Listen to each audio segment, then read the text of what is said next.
Hello. Hello. Welcome back to another episode of Metal Gear University. I am T. I'm Kay. And that is the second proper intro that we've ever done. Yeah, we're TK&M. Welcome. We're getting better with each and every episode. I like to think so.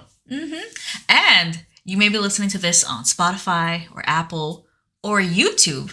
Yes, we have recently ventured forth into another form of media.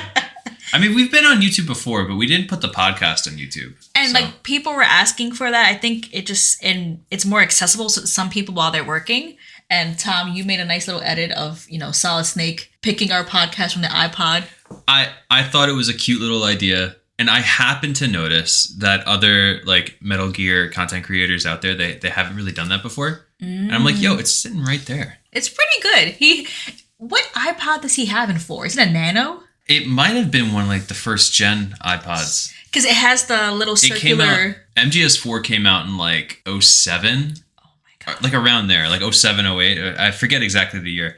So I think it might have been Gen 1 iPod shit. Well, he's listening to this crisp, perfected audio on his iPod Gen 1. But Tom, thank you for doing that. It's been cool, and we've gotten some more eyes on it. So if you're listening from YouTube, thank you so much.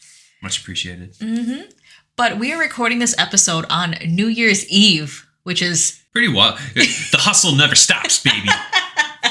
Yo, we in this for life. Yo. Throwing up. You can't see the signs I'm throwing up, but throwing up signs. You're out there resting. I'm out here grinding.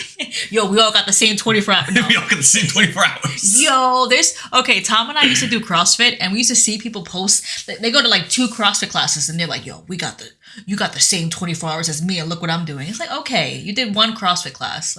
Calm down. I mean, people do CrossFit, they make it their whole personality. CrossFit is kind of fun, though. It is. It's, but much like a lot of things, you get people who are just a little too into it, and they make it not fun for everyone else. Talk about little too into it as we make a Metal Gear specific podcast. Yes, but here's the thing, and this is important. We don't make it not fun.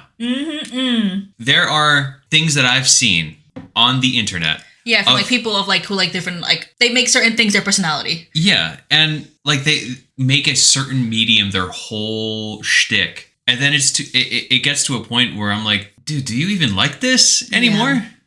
Yo, calm down. It's okay. No, and I feel that kind of leads into since this is New Year's Eve, I did want to ask you if you have a New Year's resolution, but I feel my New Year's resolution is I just want to bring more positive energy. It sounds so corny, but I just want to bring more positivity to this Metal Gear space, and then also just in general, because I feel my Twitter and my timeline's a lot of just anger. I couldn't agree anymore. I mean, I even see it in the Metal Gear community. It's just a lot of people who are still bitter over the Konami situation. I know, you be on Reddit and you be arguing with people. I don't argue. He argues. No. I don't really argue. No, I know, but you try to bring a different energy to a lot of posts you see. No, I'm sure people who are listening to this on the regular, they're probably on the Metal Gear subreddit. And sometimes it is a chill over there. Really? It's just a lot of people who just need to touch grass. You know what I mean? It's okay. It's okay. So I'm of the opinion that it's okay to have fun. I like these games, and I like the story of these games, and I want to bring new fans into this series by any means necessary. Yes, because you always say this, and you're saying this fan base is really old. Yes, and look, I'm saying this as an old fuck myself. Okay? Here and to all the old fucks listening to this, hear me out. We are probably on the younger side of 30 at the youngest, and the older, we're probably pushing 50. We need young people. Not just because we're old and young people are cool, but if we want this series and this story to live on, we need Solid Snake says at the... Ooh, go ahead. Not too spoilery, but he says at one point, we need to learn to pass the torch. And we gotta pass that torch, man. Yeah, pass the torch and be willing to pass it. And I think that's part of it too, to be welcoming. You know, we got a comment on YouTube recently, and this person, I was like, can I please share this comment? Can I please let people, share this? Because they said that they're playing Metal Gear Solid 2 for the first time this year. And that is so cool. They said they were too young, but they tried playing Metal Gear Solid 5 when it came out, and that was their first one. Mm-hmm. And now they just finished Metal Gear Solid 1. They're doing 2, and they're listening along to the podcast. And they're able to do it because of this collection that just came out. Because, people who are on the older side, they have a little bit of disposable income. They can get a retro system that is overpriced because the retro market sucks. Yeah. But that's a whole other animal. There are people who only have a PS4 and then maybe a PS5 or PC or something. Yeah. And this is the first time people who are under the age of 25 are really experiencing these games on their own. And I think that is such a cool development. No, it's going to be cool to see all the fan art, for me, the fan fiction, all the content, because it's just, again, you're passing the torch to people with new ideas who are influenced by current things happening in society. They'll have their own, understanding of the games and the series. Mm-hmm. But to bring it back a little bit, talking about new blood, new energy. What is your New Year's resolution? You have one? You put me on the spot. I'm not 100%, but if I was to say anything right now, I would just want to reach as many new people as possible to get them to be excited for Metal Gear. And I hope that if not our channel or our Spotify thing or Apple or wherever we may be or wherever you may be listening to this, that if it's not us, it's someone else or something else. Because this is a cool thing. And I feel that it does not deserve to fade away. Mm-hmm. Okay, I appreciate that. And this leads into my next question for you. As we go into 2024, do you have any hopes for this year, for this upcoming year? 1, for you, and 2, for the series? Let's see. For me personally, I've been trying to better myself in terms of employment. I've been trying to do video editing stuff, and if you visit our YouTube channel, I'm trying to expand my talents, so to speak.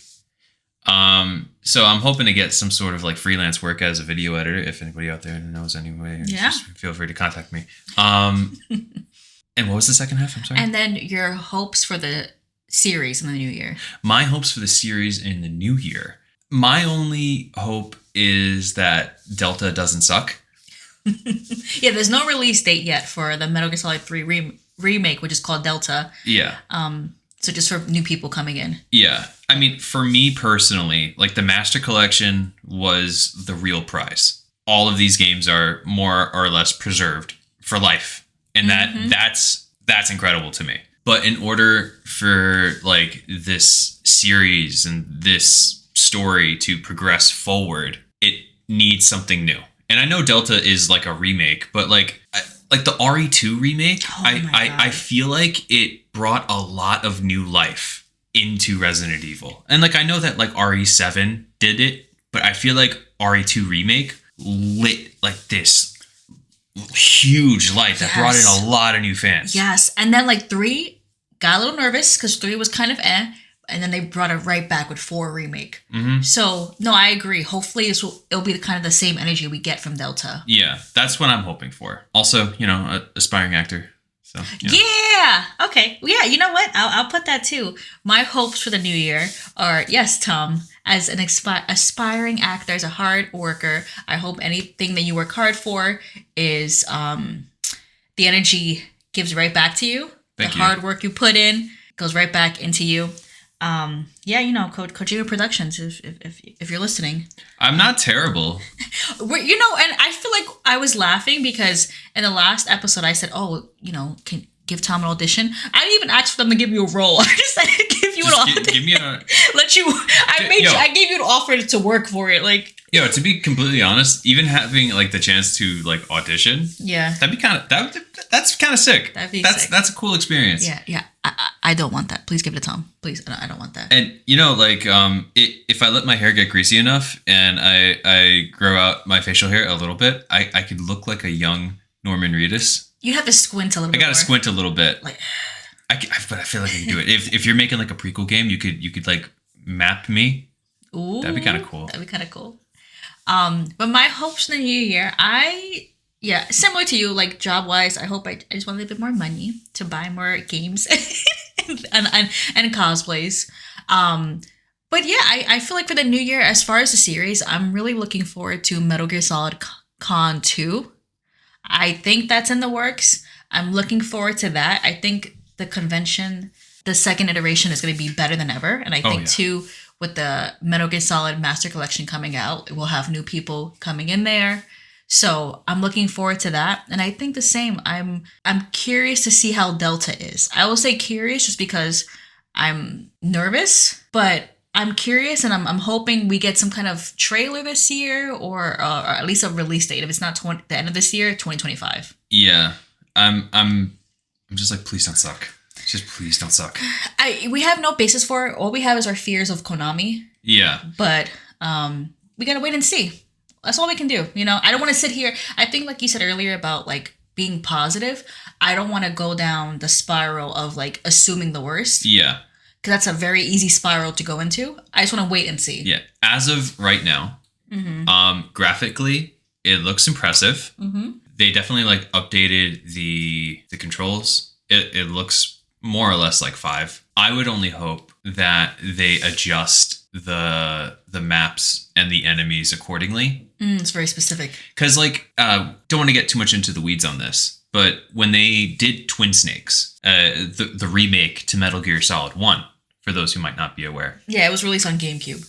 They more or less like recreated everything 1-to-1, but the gameplay was the same style as Metal Gear Solid 2. And that led to some sort of like things that you could kind of like break the game. Like, do you remember like the Ocelot boss fight where you have to run around and shoot him? Yes. In Twin Snakes, you could literally go into first person view and just shoot him directly across the room, and it kind of defeats the purpose of the fight. I see. Okay. And there's like instances of that. So I hope they mitigate those types of things. When it was announced, hopefully they spend this whole year working on it. Hopefully they keep that in mind. Hopefully. Yeah, and for those who are new to the series and interested, Twin Snakes is a very expensive game. It is only released on the GameCube. I think it was co-produced, or Silicon... Yeah, Silicon Knights. Silicon Knights worked on it. Silicon Knights has also made the lesser known but amazing game Eternal Darkness, which I'm a big fan of. And that company went under. So Twin Snakes is stuck on the GameCube. Yeah, it's essentially lost media. So, essentially. Eventually it will, right? Well, like lost media to me is like it's completely inaccessible, right? Yeah, I mean it's accessible, but it's very, very specific. Yeah, but anyway, for those interested, I want to like peek at that. But with that, I mean, happy New Year's Eve. Thank you so much for tuning in. We're going to be releasing this on, I think, New Year's. This will be released on... Day after New Year's Day? So January 2nd. At that point, also, we're going to be on another podcast that's going to be released on... that has already been released. Yes. New Year's Day. New Year's Day. We were on the Metal Gear Resurrections podcast talking to Johnny about our love for the series and... our backstory into making this podcast. So if you're interested, definitely check out Metal Gear Resurrections. And for new fans, it's a lot of talk about the entire series, so it might be a little bit spoilery. Yeah, it might be spoilery. But I would say that it is worth a listen to because the paths of conversations, oh my god, is fascinating. Johnny has a weird knack of starting a conversation in a completely normal way. Like, oh, hey, nice weather we're having, right? And then it goes into something completely nuts, like the migration patterns of geese or something. Like, you know what I mean? Just like... We start a conversation and we're like, how the f*** did we get here? Yeah. Yeah, no, it's very funny. Johnny was so easy to talk to. Mhm. And that's definitely another podcast. If you're not already listening to that, definitely check out Metal Gear Resurrections. But with that, everybody, Happy New Year. Thank you so much for starting off your year with us. And I think we're ready to get to the episode, part 3 of Metal Gear Solid 2. Oh yeah, it is part 3. Part 3 of Metal Gear Solid 2, part 2 of the plan. Part 3/part 2. Oh, that's just as confusing as this game is. But first, Huh? you know what time it is. What time is it? It's pop quiz time. The last pop quiz of the year. Oh wow, the last pop quiz of 2023. Are you ready? I am. But who is saying the questions this time around? You know what? Hmm? We should flip a coin. Oh, that's fun. Was that genuine? That's neat. Okay, flip a coin. Okay. Oh wait, we didn't say who gets what. Well, I didn't show it yet. Okay, what do you want? Heads. Heads what? Heads, I go. Tails, you go. Okay. Tails. So I go. What does that mean? Go. I'm gonna read the questions, Tom. Now time for the pop quiz. Okay. Tom. Yes. T. Yes. This pop quiz has 5 questions. Are you ready? I am ready. Are you ready? I definitely am not. And I am not even answering these questions. When I ask the question, please give a brief moment to ponder and then answer the question. I will. Okay? I want to give everybody listening a chance Yeah. to respond. Yes. Because everybody should be answering the questions. I have gotten nobody's score, so I am assuming everyone's getting a 5 out of 5. That's very kind of you. I'm assuming everyone's getting zeros. I hope you don't get a 0 this time around. Pop quiz question number 1. Oh my god. What is the strut that Raiden infiltrates on? Well, Raiden goes into the water. He goes into a hole in the oil fence, and he ends up at the bottom of strut A. Correct. Oh wow. Good job. Thank you. Question number 2. What is Fortune armed with? Remember, Fortune is that woman we saw on the bridge that was essentially immune to all the weapons thrown at her. Yeah, Bullets, no bullet can hit her. grenades. The grenade didn't work. It was dud. So what is she armed with?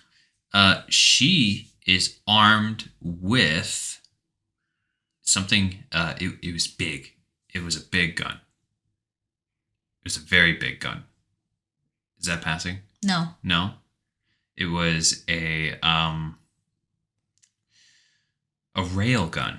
Correct. Oh, thank you. Thank you. You're lucky I gave you some leeway. That won't happen again. Okay. But correct. Okay. Question number 3. What is the president's name in this game? The president's name. Very American name. Davy Crockett? No. Johnny Appleseed? No. You said that these are very American names. Yeah, I kind of regret saying that. President Camacho. Who's that? He was in Idiocracy. Oh, It was Terry Crews, and he was I never watched the movie. President Camacho. It's a good name. All right. But the president is called James Johnson. Correct. Thank you. Correct. Question number 4. We're keeping it moving. All right. What is the name of the group that took over the Big Shell? Let's see. The group that took over the Big Shell. Let's see. It wasn't. You know the answer. I know. You said to give time for people you're to giving guess. too much time. Okay, fine. Dead Cell. It was Dead Cell. You're playing with me now. All right. Am I correct? You are correct. Thank you. Last question. In this game, I have a little paragraph for the question. In this game, we've seen things with our own eyes, and we've also been told things that go against what we've seen. Tom, T, Yes. I'd like for you to name 2 inconsistencies we've run into so far in this game. Okay. Well, I'm just gonna dive right into it since you don't want me to stall for the viewers because stalling is wrong. And I believe that stalling for the viewers is kind of like holding their hand a little bit too much, because if you stall a little bit, it comes out a little forced, you know? You think you're so funny, don't you? A little bit. Oh my god. Okay. One inconsistency right off the bat is that we're told that Solid Snake blew up the oil tanker. But we knew that he didn't, because we literally played as Solid Snake earlier, and it was Ocelot who did it. A second inconsistency is we were also told that the tanker spilled a massive amount of oil, and that was the whole reason for Big Shell to be made in the first place. To contain that oil spill. To contain the oil spill. However, while playing as Solid Snake, you go into the tanker holds, and there is no oil there. What is there? Well, there are 3 holds. 2 of them just contain a ton of Marines. And then in the last one, it was Metal Gear. There's no oil. At all. So a little weird. Mm-hmm. It almost makes you think why they built the Big Shell, but we don't know. We don't know. You are correct. And thank you for reminding us of just 2 inconsistencies. Mm-hmm. So just keep that in mind as we go on with this episode. Cool. That's great. You got 5 out of 5. Great job, Tom. Thank you. Great job. Thank you very much. And with that, we continue on with Metal Gear Solid 2. So you were going to go to Strut B now, and now you're diverted, right? You're going to Strut C? Yeah. Going to Strut C.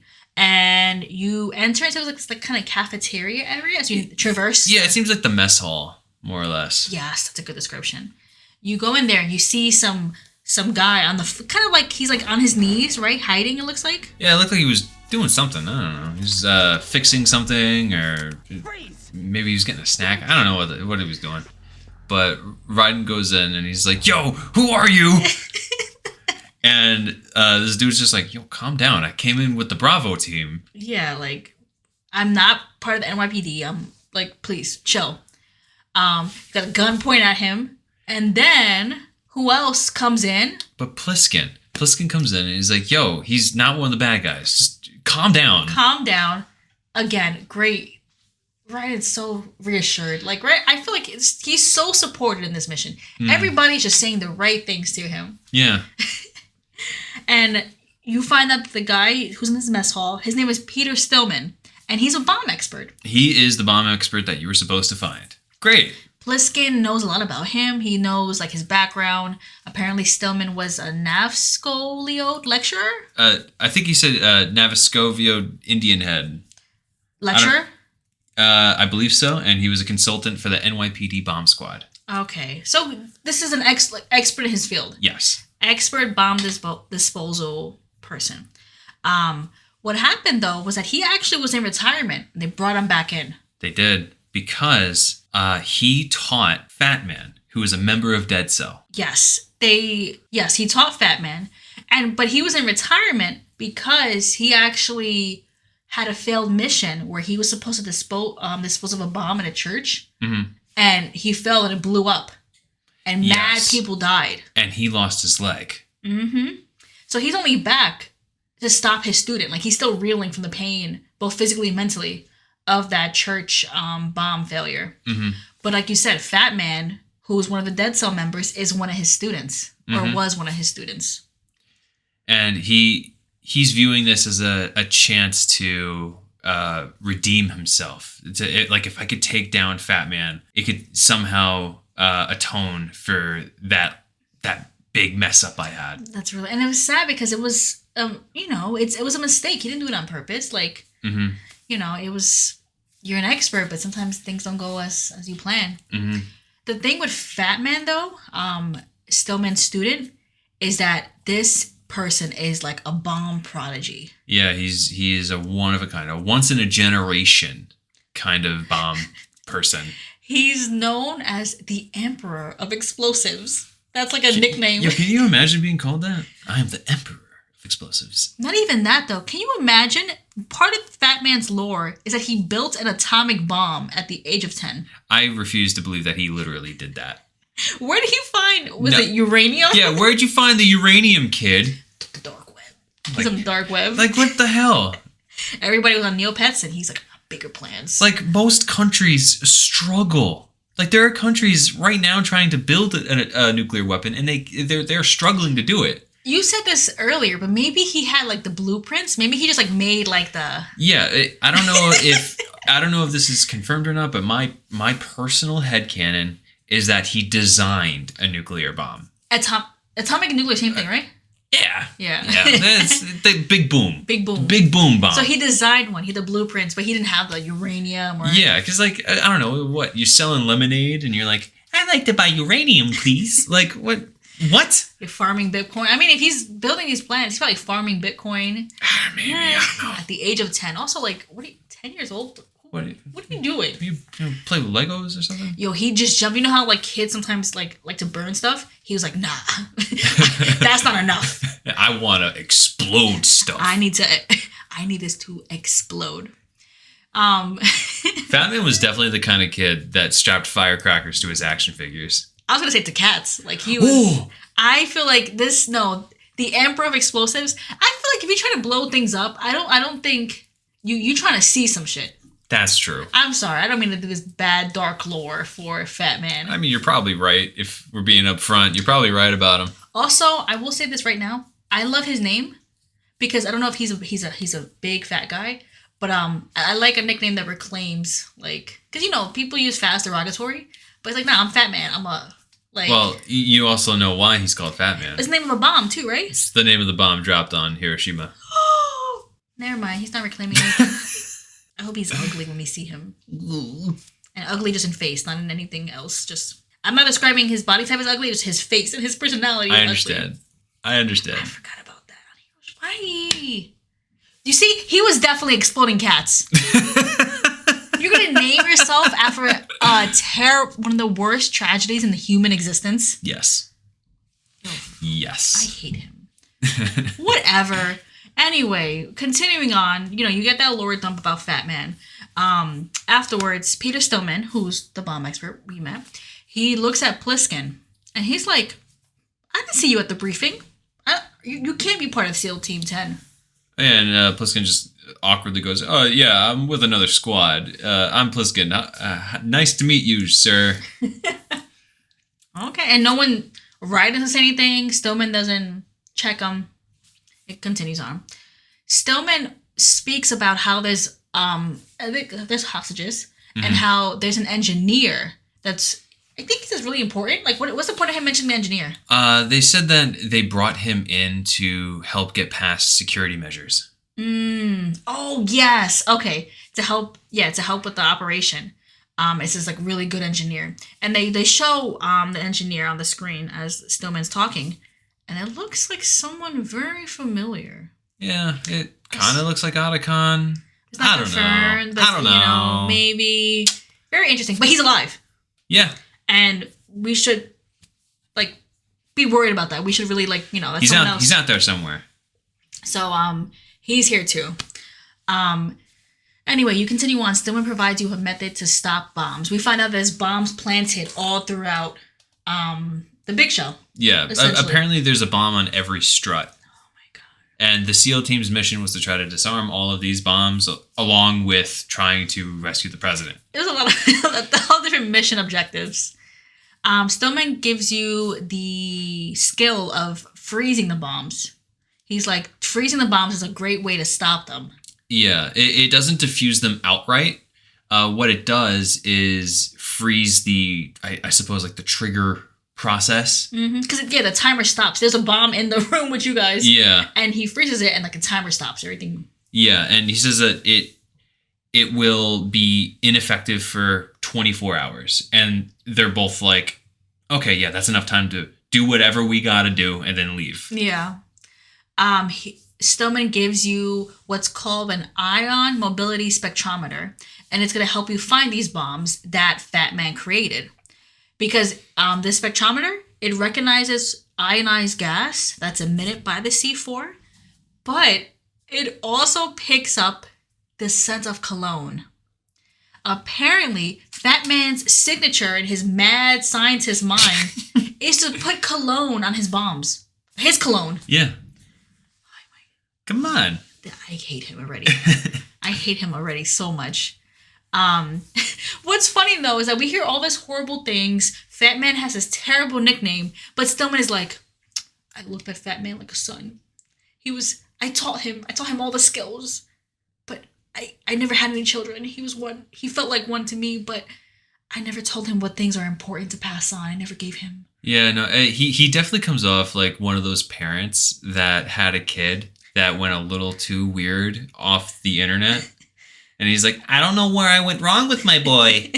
I love him, but I know he's done some horrors, some terrors. I saw that he was watching Andrew Tate. I didn't know what would happen. Now he's a nightmare. Boys will be boys, but boys will be boys. But now boy is man. Man is bad. I don't know what this character is, but I'm like, that's Fat Man's. that was Fat Man. That was Peter Storey. Yeah, it's like my boy. I don't know where I went wrong with him. Yeah, and it's funny because like he loves him in a sense, but he's like, I'm the only one that can stop him. Mm-hmm. You know, and I think it's part to like his relationship with him as a son, but also like you said, righting that wrong of the church explosion, which I feel bad that he holds that. You know what I mean? Because he didn't do it on purpose. Yeah, it's definitely something that weighs on his conscience, you know? So, but he's here to help you, and, you know, you're tasked, along with Pliskin, you're all tasked to, like, freeze all the C4. Yeah. Pliskin is going to defuse all the bombs in Shell 2, which is basically the opposite end of the structure. Yeah. And Ryan's job is to freeze all of Shell 1, which is conveniently where you're at right now. So... And you got that spectrometer, so it shows you how many are there. There's a couple.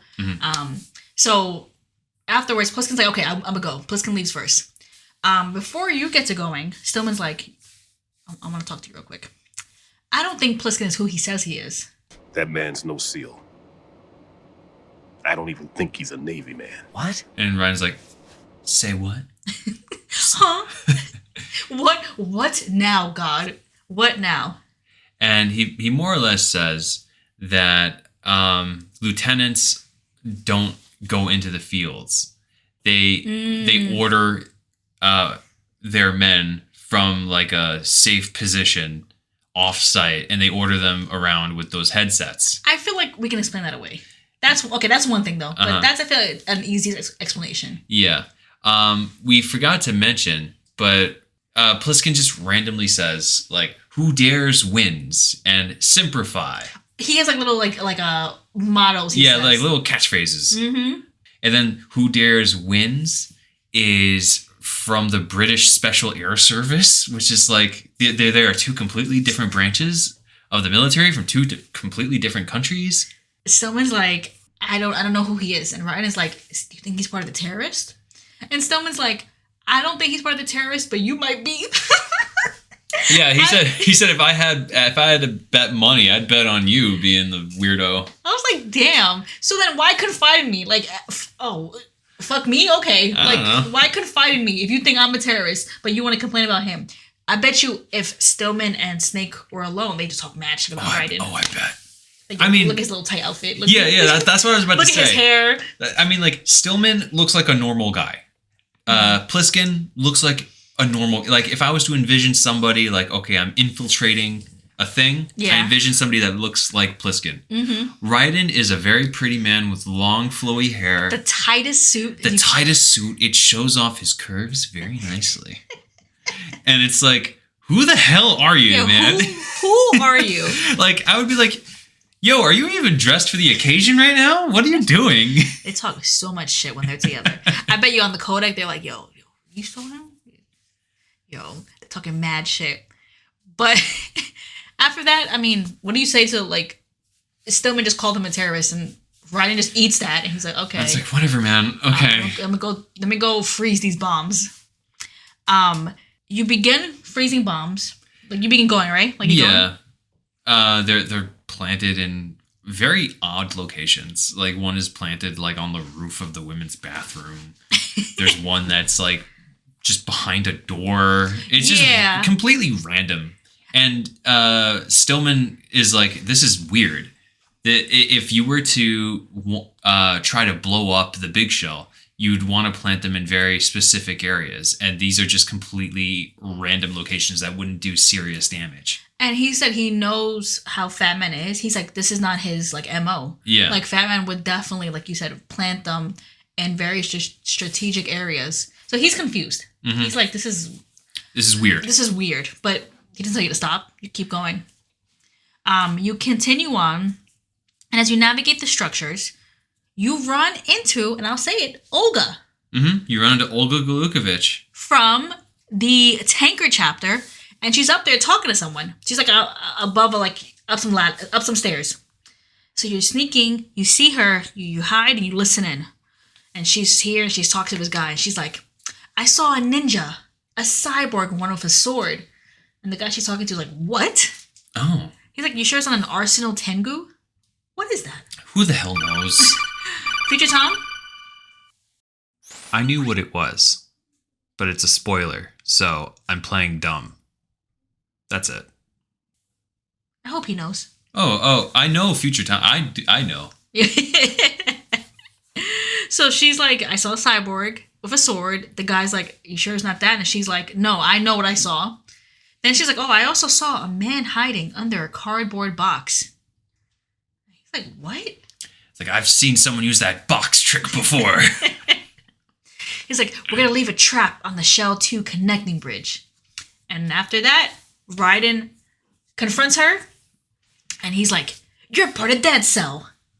Stay where you are. And she's like, Dead Cell? Ew. Yeah, she's like, how dare you? I'm not gross. Yeah, how dare you say that? And then she does a sick flip and she escapes. She dives like 20 feet. I don't know where she goes. Like, if you look in the game and you see where she dives, I don't know where the hell she goes. Like in the ocean? No, it's not in the ocean, but like, it looks like a 50-foot drop. I don't know how she got out. I mean, last time we saw her, she was on the ship that sank. So I don't know. Maybe she's like a cyborg now. I mean, we met a vampire. We met someone who can't get shot by bullets. Olga. Yeah, you know what? That's probably like the least odd thing so far. She just jumped and disappeared. But also, great job, Raiden, confronting someone and apprehending them. Lovely. Also, it's a covert mission, so now she knows. Yeah, now she knows that you're here. Oh my god, these VR missions. They didn't teach him well. They did not teach him well. I don't think they're working. Nope. I don't know. I want to know what his score was because I know that the VR missions. Don't you get rankings? Or you do get ranks. You think you passed with flying colors? I don't know. He just said he completed. So yeah, a lot of us completed college. A lot of us completed high school. Doesn't really say you were good at it. But she knows you're there now, and she's gone. What are you gonna do now? Just whatever. Raiden continues to disarm these bombs, and he gets a call from someone calling themselves Deep Throat. It's on a codec too, and you don't see who the person is that's calling. Yeah, much like Metal Gear Solid 1. It's the same exact thing. And they're also warning you about Claymore mines in the area. Exactly the same. It's exactly the same. Yeah, and this person is like, oh, call me Deep Throat. And even Raiden, he was briefed a little bit. He's like, isn't Deep Throat from Shadow Moses? And they're like, just call me Mr. X then. What? He's like, I am a fan, right? I'm a fan of yours, something like that. Yeah. It's honestly, like you said, very similar to Gray Fox. Yeah, and even Ryan's like, why does it matter whether I call you Mr. X or Deep Throat? And then they're just like, never mind about that. Raiden, of course, calls Colonel, and he's like, what the hell? And Colonel's like, I don't know who that person was, but I can tell you it's a burst transmission, which means that whoever was calling from the big shell. Like, yeah, inside the base. So they talk about Gray Fox and how it can't be him because he's dead, and we saw him die. Like he got crushed. Yeah, he's impossible. So, okay, another nod to Metal Gear Solid, but what can we do at this point? What can Raiden do? He still has a mission. Raiden uses that knowledge though, and he crawls across. Yeah, I mean they weren't lying. There were Claymore mines. And you don't see them, right? When you play this, it's just like... They said that they're equipped with stealth camouflage. Oh, of course. That's a terrible, terrible thing. So you have to crawl across, and as you crawl over them, you pick them up too, which is kind of cool. Yeah. It's a neat little gameplay thing. So now you have Claymore Mines. That's kind of nice. That's cool. And I feel like you've used mines before in older Metal Gear games. Like, I can imagine like they could be used in a boss fight. And yeah, they're pretty useful in bosses that move around a lot. So cool, we have those now. You're defusing bombs, picking up bombs, having conversations with Rose. And you get actually a cute little conversation as you're navigating, finding these bombs. Rose is like, Jack, do you remember the day we met? Oh. First off, why are they talking about personal stuff on the job? Hey. Sorry. You're right. That's this is what Colonel was talking about. That this is why the operative in Shadow Moses was able to succeed. So we got to be emotional for the mission. Yes. All right, whatever. Jack and Rose. So Raiden and Rose, they met because so they were in New York City. First, Rose says she was in front of Federal Hall, and some tourists came up to her. Japanese tourists came up, and they were like, "Which building was it that King Kong climbed up?" And I think she says that it was the Chrysler building.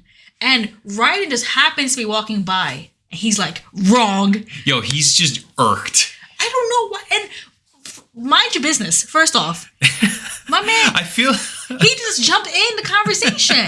I feel like he just heard that and he was like, "Do they not know? Do they not fucking know? You stupid bitch." And he just jumps in the conversation. It's like he climbed on the Empire State. It's on the poster. It's in the zeitgeist. Also, I know he probably was being OD because Rose says that they started arguing in front of the tourists and the tourists eventually left. Yeah. So they were just fighting. They were arguing and then they went their separate ways. So just a Tuesday ruined. Yeah. So, that's just New York, man. That's New York. Just like on the subway, like, I hate you. But of course, it being New York and like stuff like this has happened, they find out that they work at the same place. The next day they see each other at work. How funny. Very weird. Very weird. They hit it off, I guess. After a night's rest, they calm down. They joke about it, and they actually go to the Empire State Building together. And they find out that, yes, Raiden was right. Lovely. Yeah, they find out because they go back to Rose's apartment after going to the Empire State Building, and they watched King Kong over and over again. All right. Yeah, I bet that's what they were doing. Right? Over and over again. Yeah, they watched, little Netflix and... Little King Kong and chill. Huh?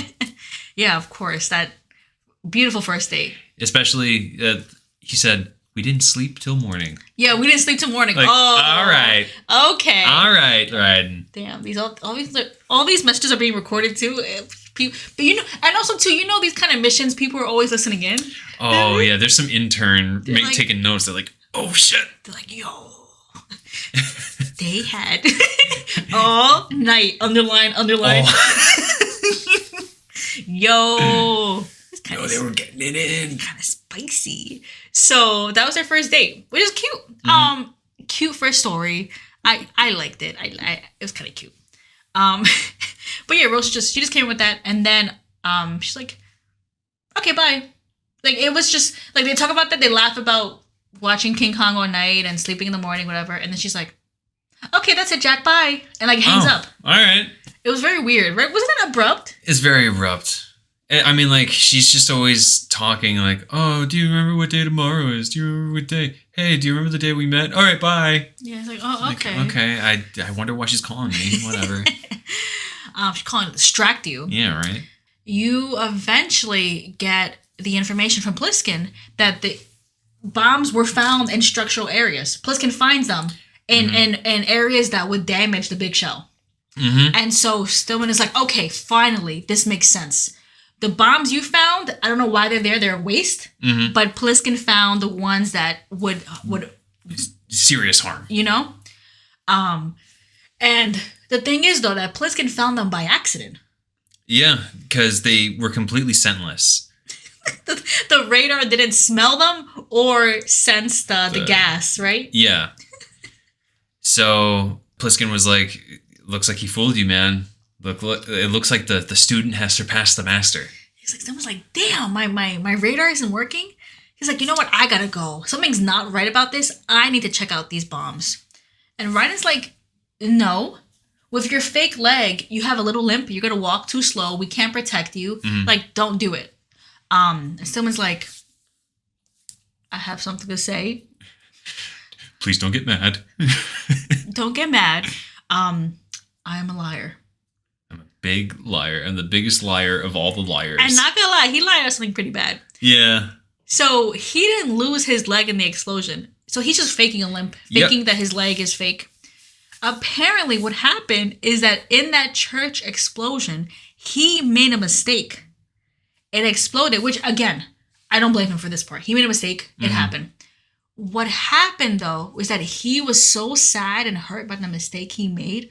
He pretended to be a victim of the explosion too, so that he wouldn't have to address the families of the victims. And like he wanted to address them as a victim himself. Yeah. He couldn't face them unharmed. Unharmed and as someone who completely failed them.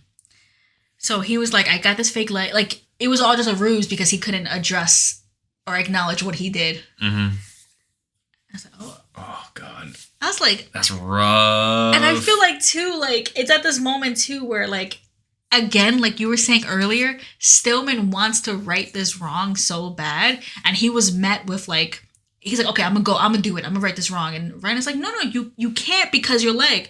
And like Stillman had nothing else to say but admit it at that point. Because he could have been like, oh, okay, I'll stay here. But he's trying to right that wrong. But then also it's like by writing it, you're gonna have to confront this. Confront it face on. So, and it's interesting that like, I feel like, whenever you admit you lie or you admit a deep, dark secret, there is a relief. And so I just wonder what Stillman felt saying this to Raiden and Snake, like saying it to Raiden and Pliskin. Just two randos. I feel like it probably would be a little bit easier because they don't have any stake in anything. Yeah. It's like talking to a therapist. You're like, this is third party who's doesn't know anything. So anyway, Stillman's like, I will go. I will fix this. I can traverse just fine. And that's it. Also, I made a second sensor. He made another sensor to pick up the scentless bombs. Yeah. I guess he was just bored in that pantry where they left him. And he just decided to construct a different kind of sensor. And this sensor doesn't interact with the radar at all. It's like it reacts by beeping. So it's like a giant game of hot and cold. Yes. So yeah, there's no map kind of, right? It's just you hold it and you like waiting for the sounds to get louder or more frequent? More frequent. Okay, the beeps to get more frequent.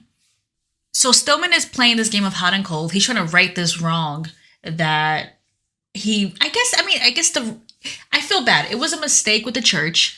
And then it was a mistake of Fat Man's creation. But, like, he didn't really... That's not his fault. Yeah, I mean, he viewed himself as a coward. And he felt he was hiding behind the victims. Which, the lie that he told is very bad. It is rough. So, this whole thing is him trying to right that wrong. And he says earlier in the game that he's questioning whether or not he taught the right things to Fat Man. And I believe that was like almost literally what the mission statement of the game was. What? The mission statement of the game was like what and what not to pass on. And Stillman, I think, is like the literal thing. Oh, is it on the overall game? Yeah, in the first part of MGS2, we talked about like what the Kojima's idea of the game was, and it was like what to pass on. Okay. And I feel like this is like a major like stroke of like, did I teach the right thing? Okay, I see. And I mean, I think too, he's also taking it upon himself. While he's having that question, he's also personally going and helping out. Still, he's made mistakes in the past. He's questioning whether what he did as far as teach Fat Man was right. And he's still like, you know what? I still have some strength in this. I still have some game in this. I'm gonna help you, Raiden, as we go and figure out what Fat Man's plan is. So again, Fat Man's plan is very much these ill-placed bombs, and as Stillman's navigating this, he realizes that wait a minute, Fat Man's plan is that once these ill-placed bombs are rendered inactive, there's main C4 that will actually blow up the big shell. Yeah, and unfortunately for Stillman and everyone involved, he realizes this just as Pliskin freezes the last bomb. And there's like this moment, it's kind of funny, like Stillman, he's like, damn, that was it. And it triggers 2 bombs, one in shell 1 and one in shell 2. And these will actually blow up the big shell. Yeah. So now it's an actual issue. Now it's a real threat. So as Raiden, you're tasked to go to shell.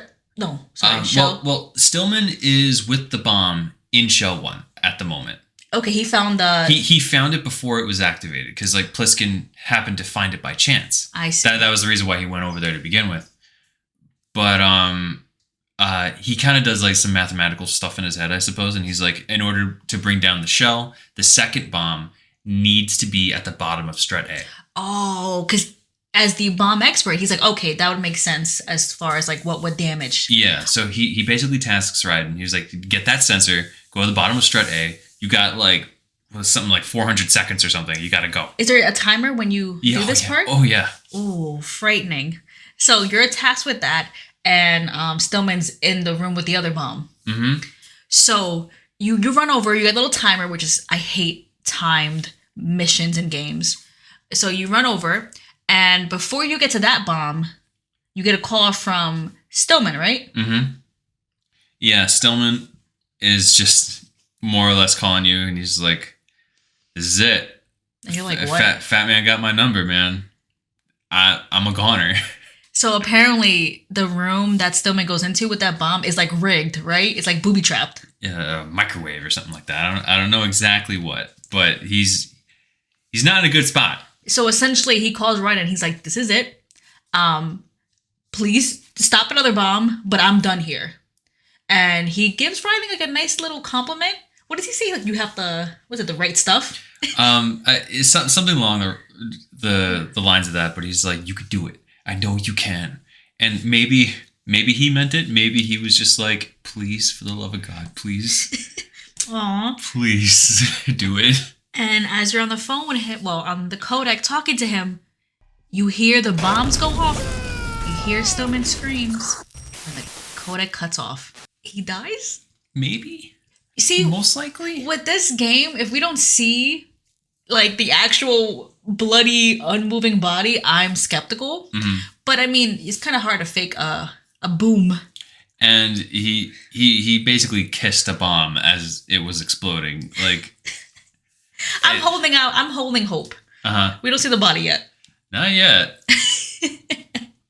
But you never know. Maybe there'll be like some like ninja Stillman. Oh, he just comes back as a different character. Maybe.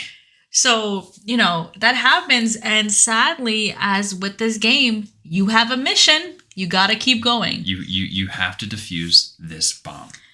You run to the bottom of strut A and you play this game of hot and cold and you find the bomb and you defuse it, which is great. You did it. Yay. Yay. Sorry for Stillman, but you did it. When you defuse this bomb, you get a call from Colonel, and he's like, Fat Man contacted us directly. I know.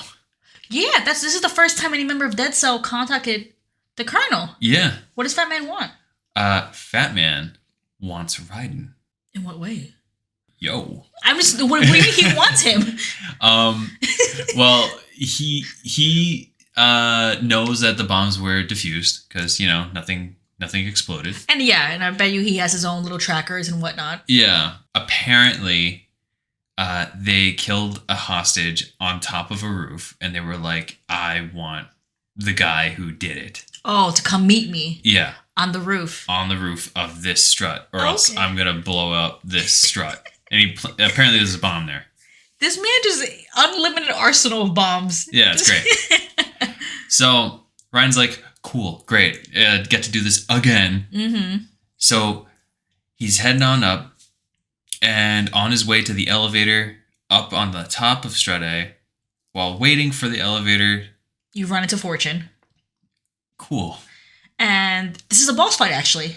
It is a boss fight. Some could say that this is like the first real boss fight for Raiden. This is essentially the first boss fight for Raiden. And the best part about this boss fight is you cannot hit Fortune. Yeah. Just like the cutscene in which we first met her, everything you throw at her misses her. Yeah. The funny thing about this is like there's no tricks. There's no like Psycho Mantis, like, oh yeah, just put the controller in the second port. Nothing. No. There's nothing. It's literally like just survive. Yeah, and it's almost comical in that her health is also super low. Like, she has the smallest health bar. Yeah, it's small enough to make you go like, if I could just hit her once, she'll go down. And I feel like that's just there to taunt you. To be like, yeah, she has the smallest health bar ever, but it doesn't matter because you're not going to hit her. It doesn't matter. And so this is really, like you just said earlier, a game of avoiding her railgun, avoiding what she throws at you, and just surviving. And you survive long enough to see Vamp come into the room. Lovely. Yo, can you imagine? Yo. So Vamp comes in, and I honestly, at this point when I played it, I was like, I'm done. Like, I cannot fight her. And he's even worse, I would say, because he's going to suck my blood. Like, he's even worse. But he comes in. I love how they're not even concerned about you. They start talking, Fortune and Vamp. Just casually. They just start talking. And you're getting some nice tea, though. Vamp tells Fortune, yo, Fat Man has gone rogue. Like, he's not working with us anymore. He doesn't have loyalty to Commander Jackson. And you're like, I mean, me, when I heard that, this is not, we're getting more characters. Who is Commander Jackson? And one, why is Fat Man going rogue? And two, is this some like overarching member that we should be concerned about now too? You know? So Vamp is like, look, he's gone rogue. We got to figure out what to do with him.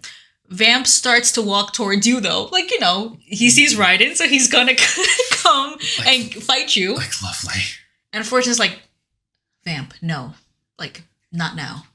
I guess they're gonna go, they want to deal with Fat Man. Oh, there's also a little bit more tea that we should discuss too. Go ahead. And I can't believe we forgot. Fortune thought that you were someone else. What did she say? Before the fight, she says something along the lines of like, I can't believe that you were alive after all.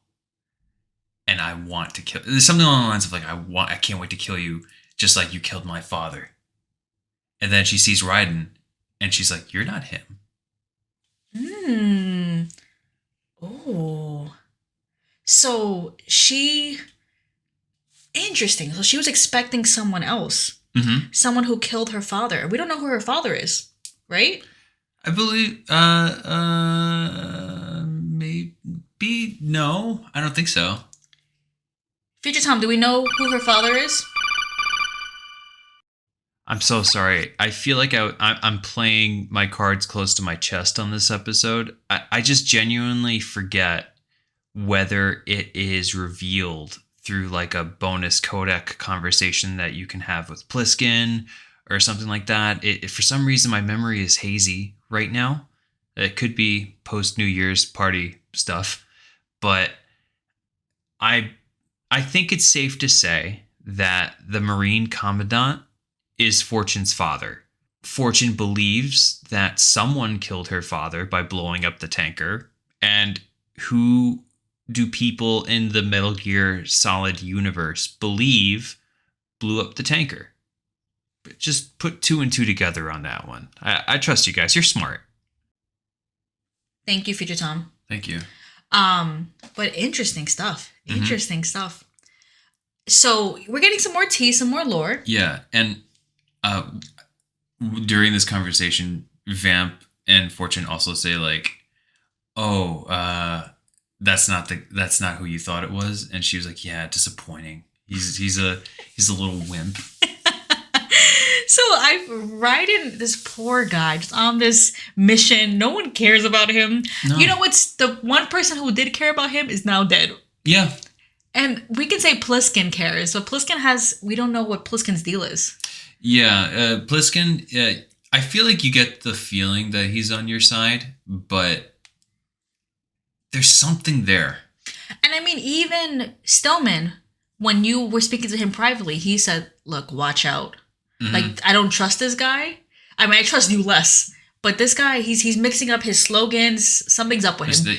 He plants like a seed of doubt in you. Yeah, he was like, he's definitely not who he says he is. Mm-hmm. So, Raiden is poor. The VR missions did not train him adequately for this. No. They did. It was missing that human element of surprise, I guess. But anyway, like we were saying, you can't fight Fortune. Vamp is coming straight at you. And Fortune's like, no. They begin to talk with each other. And Raiden goes, this is my chance. And he aims his gun at Fortune, which I'm actually, I guess he's probably more scared of Vamp. Yeah. And I maybe like the logic being, if you catch Fortune by surprise, then you can get her. then you can get her. So Raiden gets his gun. He aims at Fortune. He shoots. And it misses. Womp womp. Yeah, of course. But the bullet ricochets and hits Vamp dead in the forehead. Like square in the middle. Literal middle. I think Raiden let off 2 shots. So I think one hit Vamp in the forehead and one hit him in the chest. The chest or like his lower abdomen, somewhere around there. And it's funny because Fortune is like, like she's shocked. She guffaws. But what she says is, that was meant for me. Like she wants to die. Yeah. She's like, that was meant for me.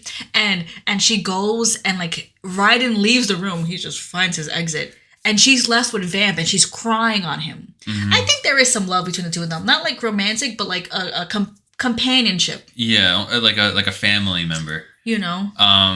Yeah, Raiden is leaving and like Fortune's like, I thought you can give me peace, but you couldn't kill me either. And it's like, oh. It's this weird thing where like she's sad for Vamp, but she's also like, I want to die.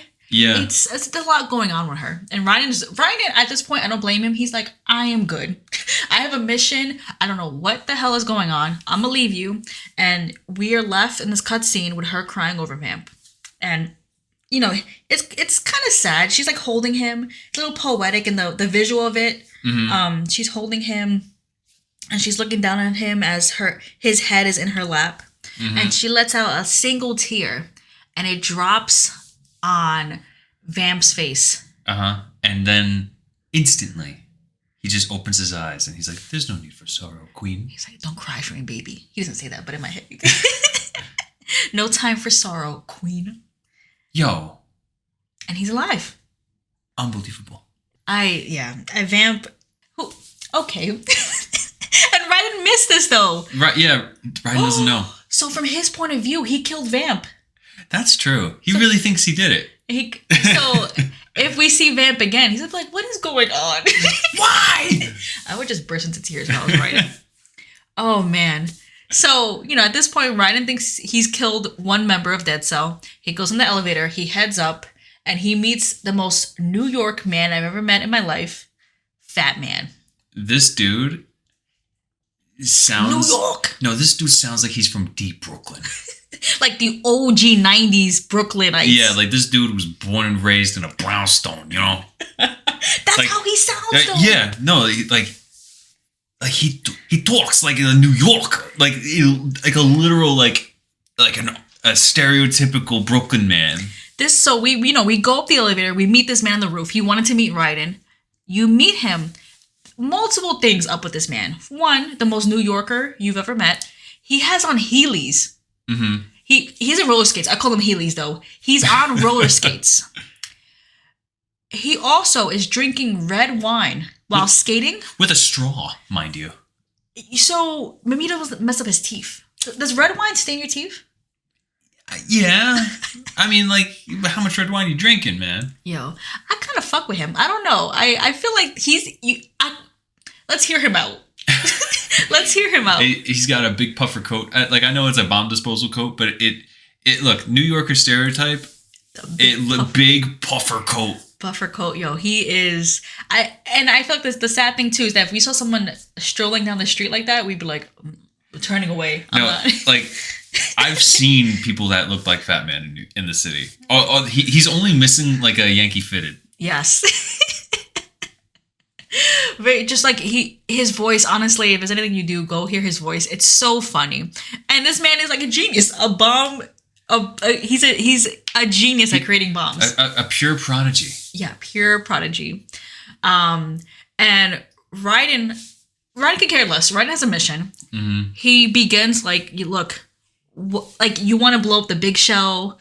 I know you want the ransom. Like, you're never gonna get it. Like, stop. Enough is enough. And Fat Man goes to him. He's like, ransom? Like, what are you talking? He says it in the most New York accent ever. Like, what are you talking about? What are you talking about?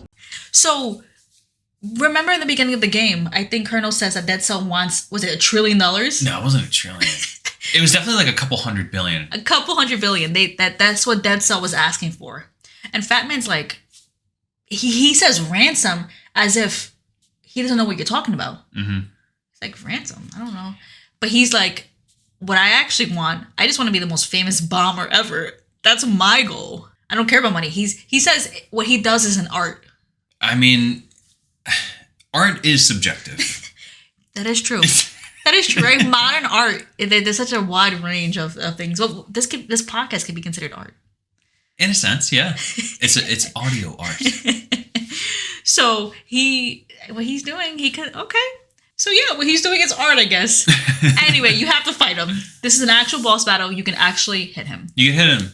Hooray! It's hard to hit him though because he's on Heelys. He's on roller skates and he's zooming around with his. Is he holding the red wine too while he's running around? No, he threw it down on the ground in anger because you pissed him off because you were like, "You're just a murderer and that's all people will ever remember you for." And he's like, "How dare you? I'm an artist."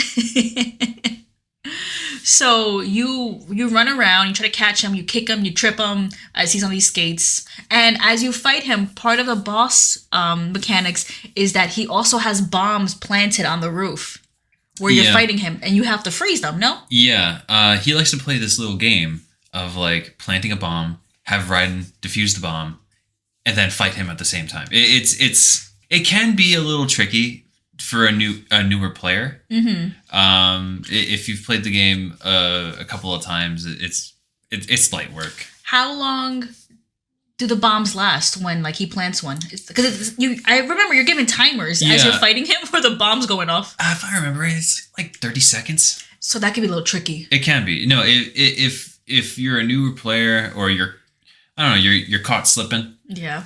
It can be a little tricky. Does he plant multiple bombs at once while you're fighting him? It depends on the difficulty. Wow. Okay. I mean, on higher difficulties, he plants like 3 or 4. So you're just running around, and then you have to hit him in between defusing these bombs or freezing the bombs. Terrible. So eventually, you're good enough. You defuse the bombs and also kick him a little bit. Mm-hmm. And you beat him. Hooray! You beat him, and he's like, he's on the floor. He's sitting. He's like out of breath because, he was roller skating. And he's like, you know what? I have one bomb left. Good luck. It's the biggest bomb in the whole place. Oh, also, I don't want to forget this. He loves his hands. Uh-huh. He's like, I have beautiful hands. These hands create works of art. Dude, he really sees himself as an artist. And I think, and I don't know if my mind is betraying me or not, but I think that like his character model, like his hands are like very meticulously detailed. Like his nails look nice and. Feature Tom, is his hands any different than any other character in the game? Yes, Fat Man has extravagant nails. If you do a Google search right now and just type in like Fat Man's hands, put Metal Gear Solid 2 also. So, you dodge potential weird stuff. You'll see that he has like very nice nails and they're very different from other hands in the game. So he takes well care of his hands. I really think I'm right. I really do. Thanks, Future Tom. These hands are gifted. these hands are gifted. So, you beat him and he's like, there's one bomb left. Good luck. Mm-hmm. And can you tell me your process, your first time playing it? When you beat him, he has one bomb left. Mm-hmm. It cuts to you playing and there's a timer, right? Yeah. What did you go through that first round? Well, I tried the sensor, and the sensor is like near Fat Man. Okay. And I'm like, okay. So I tried like looking around. And I'm like, what the fuck do I do? What? I don't see any bomb. You're given a little bit of time to mess around. More than 30 seconds? Yeah, more than 30. I forget the exact span of time, but like you're given time to think. Okay. And it's under him. Like you could physically pick up Fat Man's body, and it's this massive bomb. He's just like sitting on, or it's just, on him. Yeah. I don't know how he pulled this off, but he did it. The first time you played this, did you pick him up and find the bomb? It's genuinely been so long, I don't remember. I know I didn't.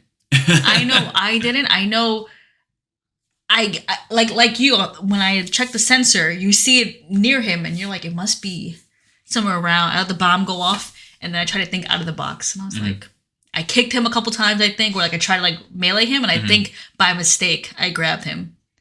And that was the only way I knew that it was under him. It must have been something similar for me then. I just, for me, I'm like, I played that game so much, I don't remember my first time. Aww. I know, it's a little sad, but I just it's in there somewhere. It's in there somewhere. But you find the last bomb, it's on him, and you freeze it, right? Oh yeah, you could freeze it just like all the others. So thankfully, the threat of the bombs are gone. Beautiful. And with that done, your mission, as you continue on, is to find and rescue the president. Oh yeah, there's the president. Yeah, remember that? We had multiple missions. This mission, remember, we were taking over for Alpha and Bravo team. Yeah. That was their job. And they all got eliminated. So you did that, and now it's back to find the president. You speak to Colonel and you kind of update him on what's going on. And Raiden says, Colonel, Fat Man didn't know about the ransom. It's not that he didn't want it. He was perplexed by me mentioning that. Mm-hmm. And Colonel goes, anyway, you have to find the president. Colonel just disregards you. Yeah. I mean, he does say it's like he seemed to be coming from a different place than the other terrorists, but I don't know. Like he acknowledges that question, but he never goes into it. Yeah. And I mean, Fat Man says a couple of lines that seem a little interesting.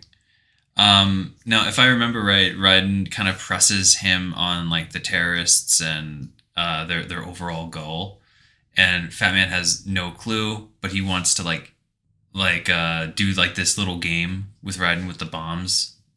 Okay. And then he's like, "Bring it on!" I say, "They'll be happy too." Who's they? I don't know. Like this is, he says like this is the highlight of the party, and bring it on! I say, they'll be happy too. So he is a little, I mean, kind of like what Fortune and Vamp are saying. Maybe he's going a little rogue. Like maybe he's just being a little flowery with his language, because he's part of Dead Cell. There's just Commander Jackson that we don't know about. But there's something different about Fat Man. Fat Man is not in line with what information you were given. Yeah, Fat Man, it definitely seems to be a character that it is just not in line with anyone else. Okay. And you know what? That's fair. And we still have Vamp to to work with. We still have Fortune. And then we have this Commander Jackson who was mentioned that we have yet to see. So I guess we'll learn more, because Fat Man's done. We've seen his body. He's dead. He's definitely dead. He's dead. And hopefully maybe the president will have some answers. Maybe. Because that's our job now, to find him. Do we know the president's name? No, right? Yeah, James Johnson. Oh, yeah. That was from the pop quiz. The literal president. Good thing you didn't ask me the pop quiz questions. Anyway, we're going to end the episode here. Everyone, thank you so much. Again, we're recording this on New Year's Eve, so Happy New Year.